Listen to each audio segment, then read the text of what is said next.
Taste the Daily. Tenkasi மாவட்டம் கடையநல்லூர் அருகே தொடர்ந்து விளை நிலங்களை சேதப்படுத்தி வரும் காட்டு யானைகளை கட்டுப்படுத்த விவசாயிகள் கோரிக்கை விடுத்துள்ளனர். சுக்கம்பட்டி வடக்கு பகுதியில் பல ஏக்கரில் பயிரிடப்பட்டுள்ள தென்னை, பனை, மா, தேக்கு உள்ளிட்ட மரங்களை காட்டு யானைகள் தொடர்ந்து சேதப்படுத்தி அட்டகாசம் செய்து வருகின்றன. யானைகளை விரட்ட வரும் வனத்துறையினர் முறையாக நடவடிக்கை எடுக்காததால் ஒரு பக்கம் விரட்டப்படும் யானைகள் மறுபக்கம் வழியாக நிலங்களுக்குள் புகுந்து சேதத்தை ஏற்படுத்தி வருவதாக விவசாயிகள் குற்றம் சாட்டுகின்றனர். தேனி மாவட்டம் ஆண்டிப்பட்டி அருகே விசைத்தறி தொழிலாளர்கள் கூலி உயர்வு கேட்டு வேலை நிறுத்தத்தில் ஈடுபட்டனர். கடந்த 2022ஆம் ஆண்டு முதல் செயல்பாட்டில் இருந்த ஒப்பந்தம் முடிவடைந்தது.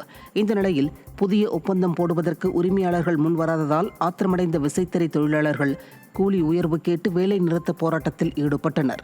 இதில் அரசு உடனடியாக தலையிட்டு உரிய நடவடிக்கை எடுக்க வேண்டும் என்ற கோரிக்கை எழுந்துள்ளது.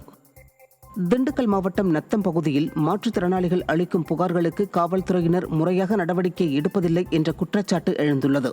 நத்தம் பகுதியில் ஒரு சில மாற்றுத்திறனாளிகள் தங்களுக்கு நடக்கும் அநீதிகள் குறித்து காவல் நிலையத்தில் புகார் அளித்திருக்கின்றனர். ஆனால் ஸ்டாலின் அரசின் காவல்துறையினர் அது குறித்து கண்டுகொள்ளவில்லை என கூறப்படுகிறது. இதனால் ஆத்திரமடைந்த மாற்றுத்திறனாளிகள் நத்தம் காவல் நிலையம் முன்பு கவனஈர்ப்பு ஆர்ப்பாட்டத்தில் ஈடுபட்டனர். காவல்துறையினரின் அலட்சியத்தால் கோவை மாவட்டம் பொள்ளாச்சி ஆழியாறு தடுப்பணையில் தடையை மீறி சுற்றுலா பயணிகள் குவிந்தனர். ஆழியாறு தடுப்பணை அருகே ஆற்றில் சுழல் மற்றும் புதை மணல் உள்ளதால் அப்பகுதிக்கு செல்ல தடை விதிக்கப்பட்டுள்ளது. ஆனால் சுற்றுலா பயணிகள் சிலர் ஆபத்தை உணராமல் குளித்து செல்கின்றனர். காவல்துறையினரும் பொதுப்பணித்துறையினரும் முறையான பாதுகாப்பு ஏற்பாடுகள் செய்து அசம்பாவிதங்கள் நடைபெறாமல் பார்த்துக் கொள்ள வேண்டும் என்ற கோரிக்கை எழுந்துள்ளது.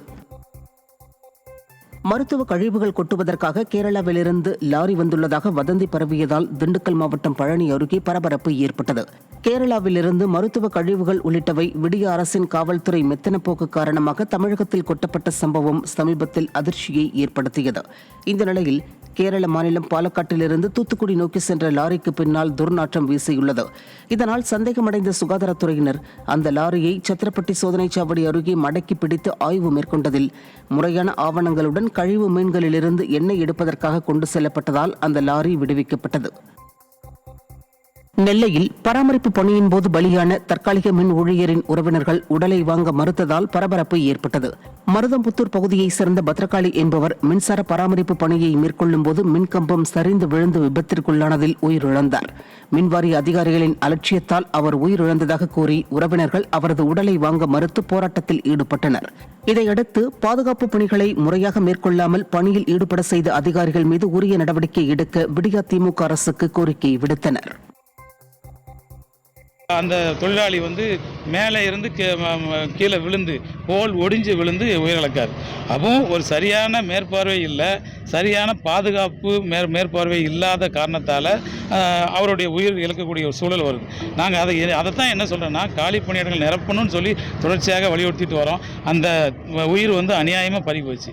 நிர்வாகத்திலேருந்து இதுவரைக்கும் நேரத்திலேருந்து இன்னைய வரைக்கும் எந்த நடவடிக்கையும் இல்லை. அந்த குடும்பத்துக்கு ஆறுதல் சொல்லக்கூட இன்னும் வரலைங்கிறதான் ஒரு துர்ப்பாக்கியமான நிலையாக இருக்குது.